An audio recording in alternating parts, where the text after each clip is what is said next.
Hallowed Be Thy Name on Halloween. It seemed appropriate. Guess what my Halloween costume is? The missing piece. Daphne squared. Daphne from Scooby-Doo. And Daphne from my dreams, my future, my past, my present. Just a couple of Daphnes, aren't we? I forgot the bloody green scarf. Come on, gang! Let's analyse some metal!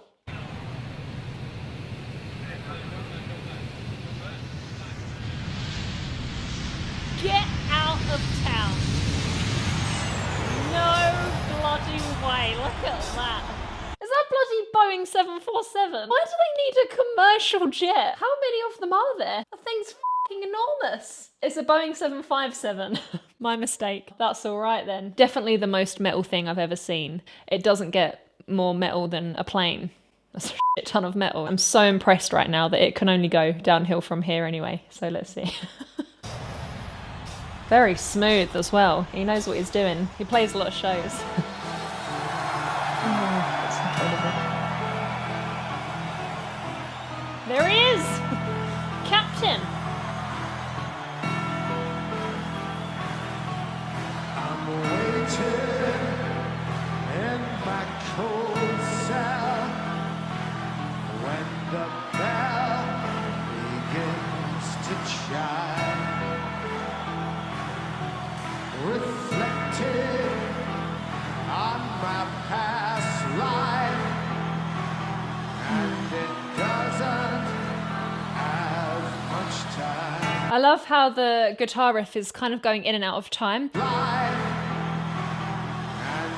There's something that dies in music that's been quantized when you make a song in a software and you can snap all of the notes perfectly into place. But in live music, in live rock music with real instruments, there is no such thing. There will never be an identical version of the song that you're hearing right in that moment. It's a brand new version every time it's played.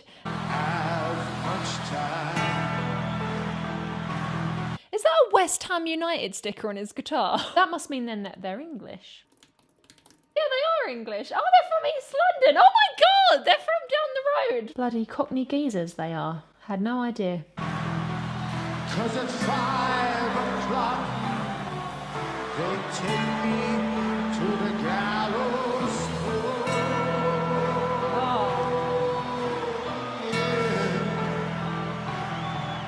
The sands of time for me are running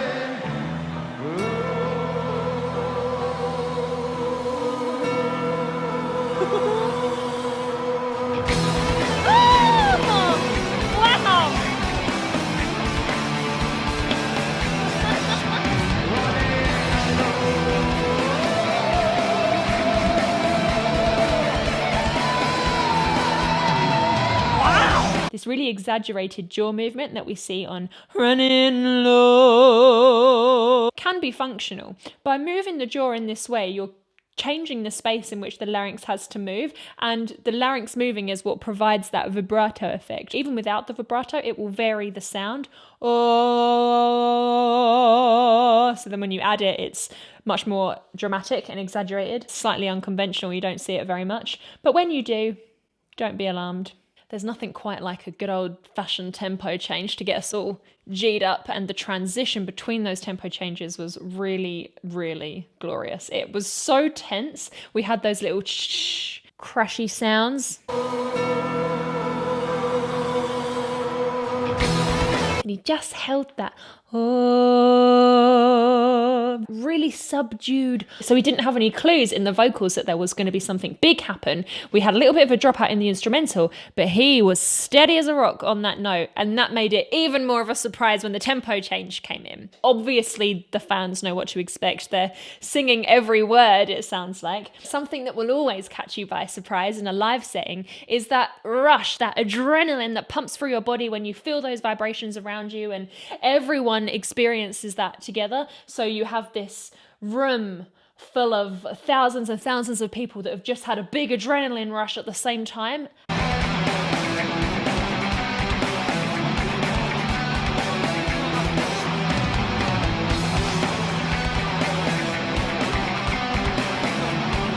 Very clever. From the breeze of the rain with a loud switch, take the load from the bars of the last stage, from a world that has gone for it right to me. That's so theatrical. Of air, and the stuff that's surmounting terror, the thrill in the air, not so simply made to me that I'm dreaming, not easy to stop. Wow. What this can be is not trying to stay. Oh, it's electrifying. Why am I crying out the world that I'm afraid of dying? To live and believe and never in the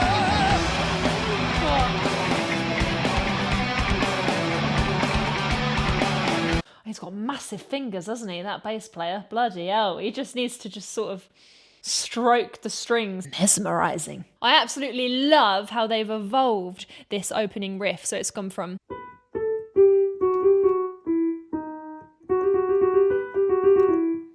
I think I will whip the scarf off for now, but we've got the idea. Oh, it was getting a bit hot in there. He's got a mind-meltingly large range. These high notes are so impressive. It's a technique that you might have heard referred to as mixed voice. It's this perfect balance between the muscles that we use to talk with, and the muscles we use to really elongate the vocal folds, but it's a blend of those two types of voice. So we end up with something not too shouty, but also not too thin, the Goldilocks voice. And it's a really, really nice way to sing so many high notes over and over and over again, because it's got that perfect amount of lightness in with the darkness. What is he saying? When the priest comes to read me the last rites, when you're doing something like a bit of a hack with your voice, you're using different muscles in a certain combination to achieve something specific, you do have limitations. You can't just say whatever you want, any sounds, any vowels in any order, and expect it to work.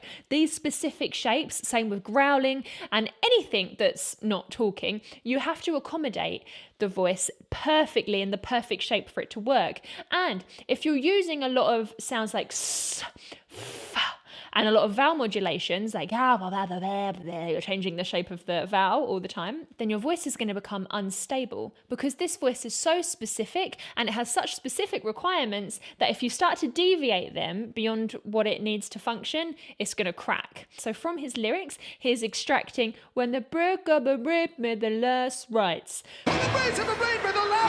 Because comes and reads me is so much S and so much vowel modulation, it's so clumsy. So he's just omitted the S's in between, and it's worked out really well, and no one cares, because the most important thing about a vocal performance is that it sounds good. You would much rather hear the lovely tones of his voice coming out beautifully the way he intended than to have perfect pronunciation. Immaculate diction is important in some cases, in some genres, but in others it isn't. Funnily enough, opera as a genre is built upon vowel modulation. They're really trying to keep their mouth in such a similar position the whole time. That's why the sound is continuously in the shape. They're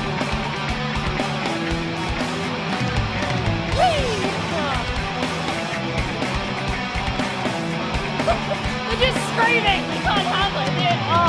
The vibes are just really magical. Wow.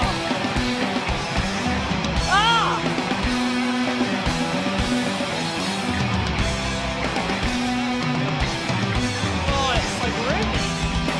Nice. Oh, I love it. Oh, I love it. Yeah.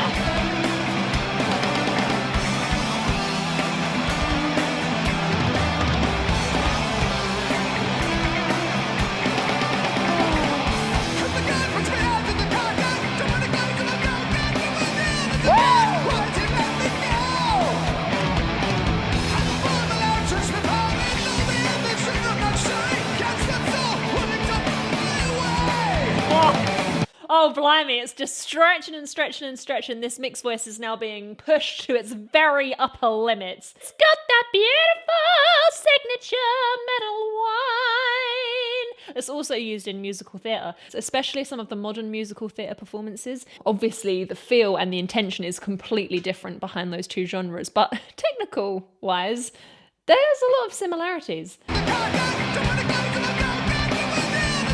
There isn't any drastic tonal change, even though those two notes are quite separate. It isn't like, God be, it's tucked away in this little mix region. And something that might be counterintuitive about being in this mix place is the higher you go, it doesn't necessarily get harder. In fact, it can get easier, because as you start to go right up and the higher it gets, a perfect mass for a higher mixing note is a lot lower, and we can rely on techniques such as twang, this kind of vocal effect, to support it. So although those high notes can sometimes be the ones that are most impressive, they are not by any means the most physiologically difficult to do. In that slightly lower place, like where he started, is usually the most difficult, because that is right on top of what we call the passaggio, or the break. And so you can imagine that when you try and use this perfectly balanced, strong mix voice right in that break, your voice is super tempted to go one way or the other, to shout or to go really falsetto. This is an iconic image. They jump together, they lunge together. It looks like a true brethren. Now that I know they're from the East End, I just look at them all standing there in a line, and I can just imagine them in a pie and mash shop. We got some off-price crack ties. There's a lot of groove changes in this already. After 3 minutes, we've been taken through several different passages. So it's a real musical journey. Oh, crikey Moses. I think she just put her finger in her mouth at a metal concert. Oh, hell no! That's one way to get Streptococcus aureus, isn't it? She's going to need a Barocca tomorrow. I'm not a germaphobe, but that is taking the piss. What? That's grim.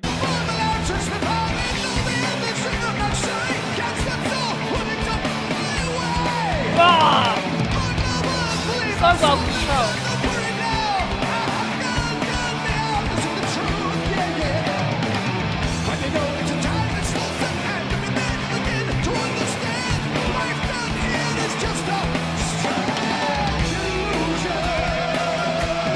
Wow! Oh god, he's so fabulous. Oh, he really is. That is definitely the coolest person I've ever seen. The trousers are not the first thing, but also the trousers.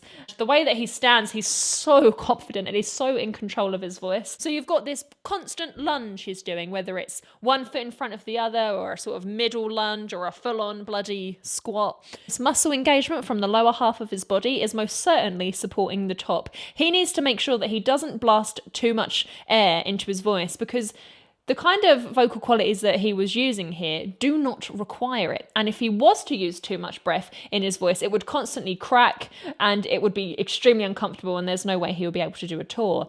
This mixed voice, as I mentioned, it's a delicate balance. So it needs a delicate balance of breath as well. And coming full circle with this point is, if you've got a lot of strength in the lower half of your body, you do feel liberated in the top half. So from the hips above, he's able to just gently sort of tense his ribs, maybe a little bit in his back as well. So he's got that perfect amount of breath pressure for him to just play with. And any type of self-sovereignty is cool, in my opinion. And he's just got so much of it. Like, he doesn't need to rely on anyone, you know. He controls his voice, he controls his body, he controls his plane. He's in control. Oh, I've got that lovely riff back.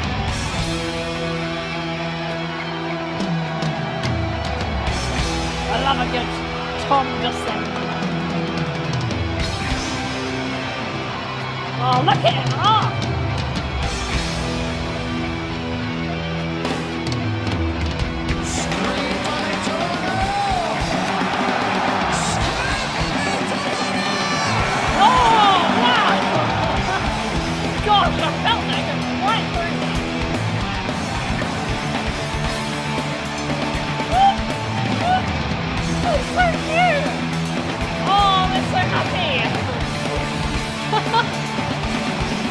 The highest energy, most electrifying atmosphere. And I love that about metal. The fact that everyone that goes to metal concerts seems to be so deep into the music. They can sing every line. They're ready to sacrifice their physical well-being to the mosh pit. They're just so devoted to the music. You get this big devotion explosion. And I just think it's an incredible bonding experience for people when they can have something so important to them in common with others.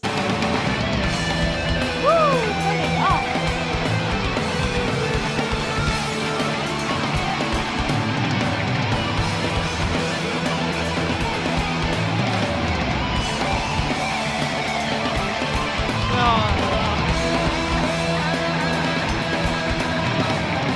So fun to listen to. It was like parties in my ears. The drum part is just so bouncy, like with the cymbals, with the really virtuosic RF.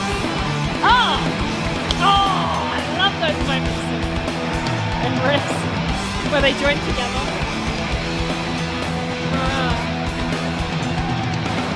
Wow. It's huge.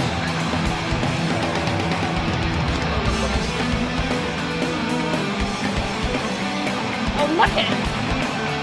So lovely. Look at that squat. He's in control of the squat. Wow.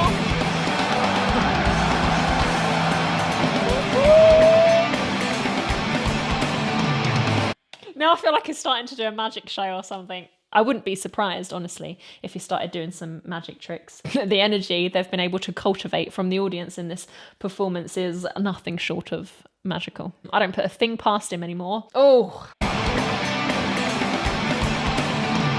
I was not impressed.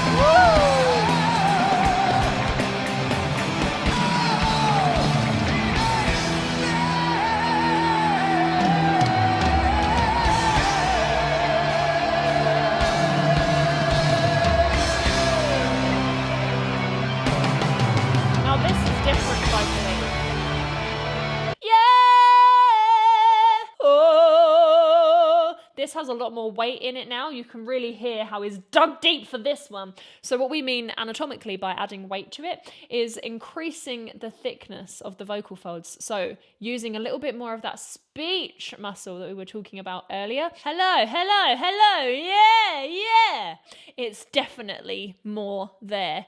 And yeah and are really beautiful vowels to project this, because just the same way that we need special vowels for this kind of mixed voice that he was in earlier, we now need special vowels for this, because although it's thicker, we still don't want to shout it. And if we're not careful, some of those tighter vowels like the E's, with too much thickness is bad. I don't know what that meant. It will feel like you're hitting a ceiling. Yeah gives us a nice lift, because when we lift the cheeks, the larynx will come up a little bit as well. But combined with that drop of the jaw, we still have enough space. So it's lifted and small, but still big. So it's perfect. And then the O's, you would have noticed that the O's are from his lower notes. He drops to an O because it's a natural movement of that vowel shape. Yeah!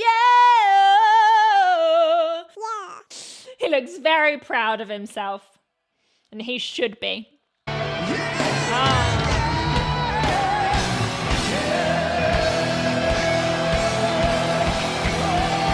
Whoa! Blimey, that's threatening.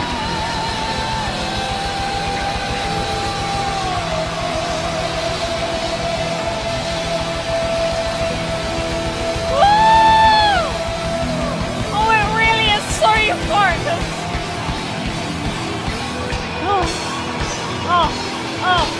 Oh. Where's he going? Oh, wow.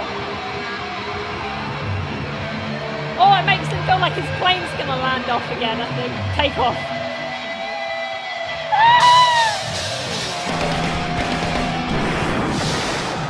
Wow, that was very plainy. Thank you, Toronto. And he looked up. We'll see you later, my friends. Oh. See you in the summer. Oh, yeah, that was very East London. Oh, so fabulous. Oh, they gave those people a jolly good time. They really did. How fabulous. So that must have been the end of the concert as well. Huh. That ending was definitely an homage to his side hustle aviation career. Imagine that being your side hustle. Such a wild yet very controlled journey through this song. There were a lot of familiarities that we quickly became accustomed to in this piece.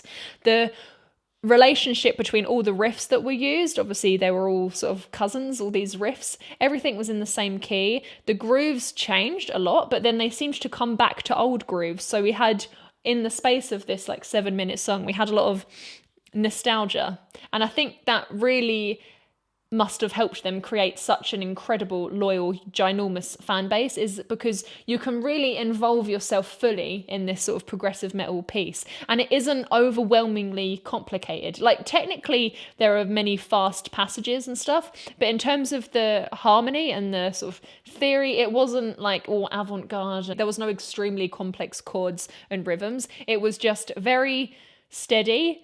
And within that steady boundary, there were moments of gloriously controlled chaos. Like, some of those riffs were very fast and virtuosic. Some of those little cymbally tom moments in the drums were a little bit that. But they never lose you. They never abandon you in an abyss of complicated music theory, which some progressive bands do, I suppose, which is why they don't fly their own Boeing 757 to their tour. When bands are as big as this, when they have so many people screaming the songs back at them, they're bloody doing something right. This is resonating with people to the point where they are screaming and risking throat infections. The euphoria is undeniable. It's made people do unspeakable things in their presence. I think I'll leave that there. I need a nice chamomile tea and a lie down after that. If this is the kind of video that tickles your pickle, then I would definitely suggest this one as well, in which I analyse Given Up by Linkin Park live. Also very crazy and metally. I would also appreciate with my whole being your extremely valuable like and subscription to the channel. It will really help me create more videos, and it's free. You would perhaps be surprised about how powerful your little finger clicking a little mouse on a little button would be. It changes my life. Your finger changes my life. No, that sounds... Thank you ever so much for watching this video today. I hope you enjoyed it as much as I enjoyed making it. If there are any videos you would like to see me analyse in future, please do let me know down below in the comments or over on our Patreon, as it is always my pleasure. If you managed to make it here at the premiere, then happy Halloween. Big premiere hug for you. If you're here at any other time though, ginormous hug for you, and happy day. See you next time. Bye! Vowels are vowel sounds. Vowels are really important. Know your vowels. No no pressure. Oh, yeah. Besides, if they don't film it and show the fans, that beautiful paint job's gonna go to waste, isn't it? In terms of he's in his lane. His lane. In his landing strip.